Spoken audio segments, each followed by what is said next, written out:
So you're going to start with an 8-inch round cake pan. For those of you who saw my award-winning episode for pumpkin cheesecake, you make a crust in pretty much a similar manner, except according to this recipe, you don't actually bake said crust.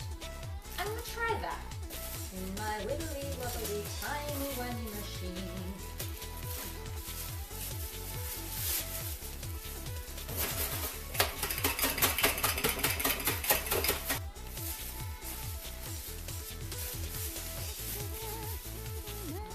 And because Angie refuses to eat real sugar,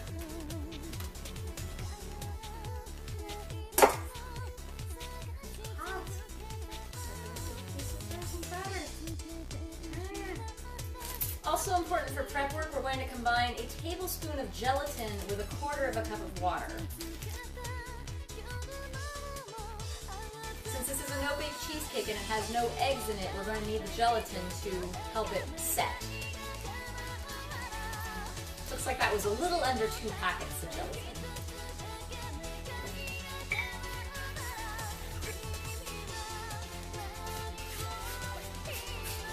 If your mixture is a little bit too dry, add some cream to it, or more melted butter if you feel like it, and if it's too moist, add flour.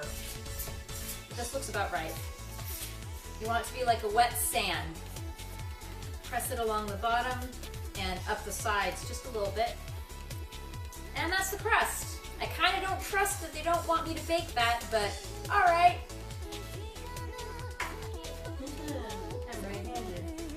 Okay, for the filling, I'm starting with 3/4 of a cup of cream cheese. I'm just going to whip that for a little while till it's soft.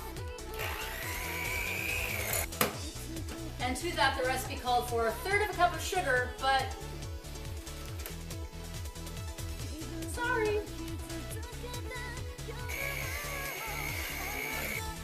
And now for some whole milk yogurt. The recipe calls for 3/4 of a cup plus 2 tablespoons, which is basically 7/8 of a cup of yogurt, which is a little less than a whole cup.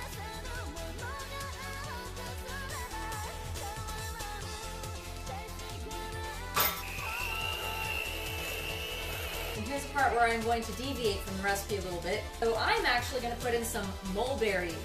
If you've never seen mulberries before, I'm not surprised because I can never find them in a market. I picked these at the river earlier today.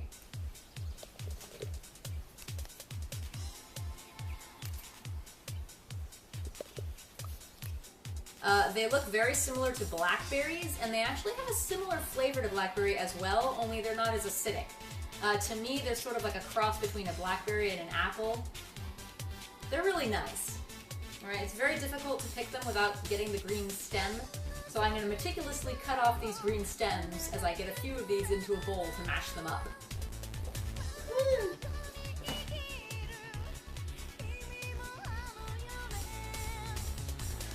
What have I done? Anyway, these are some mulberries that have been de-stemmed. I'm going to try mashing them up with a fork. Let's hope that works. The carnage!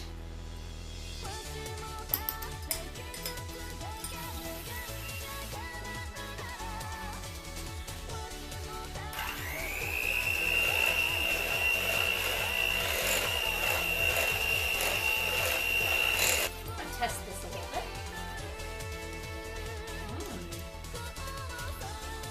Okay, I'm going to deviate from the recipe a little bit more now. I'm going to add some vanilla extract. I think it needs it.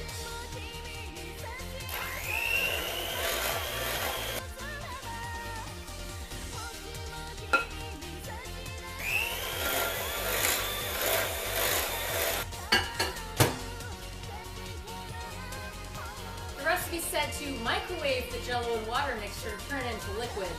Makes more sense if I would have just put warm water in to begin with, but this is my first time ever cooking with gelatin, so what do I know?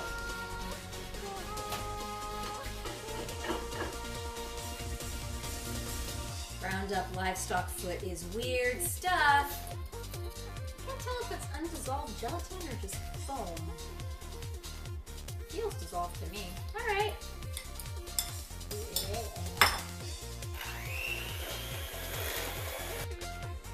It's a beautiful purple color, and the nice thing about this being a no-bake cheesecake is that the color is going to stay true. If I were to bake this, it would turn gray and ugly. the top. Smells terrible. And we're supposed to let this chill in the fridge for at least 3 hours or until set.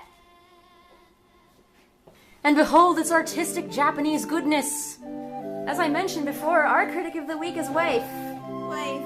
Yay! Yay. So this is the first time I've made this, and I guess this is your first time eating it then. And I haven't even tried it yet, so I don't know if it's awful.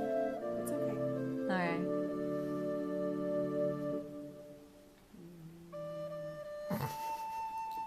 Does it taste healthy?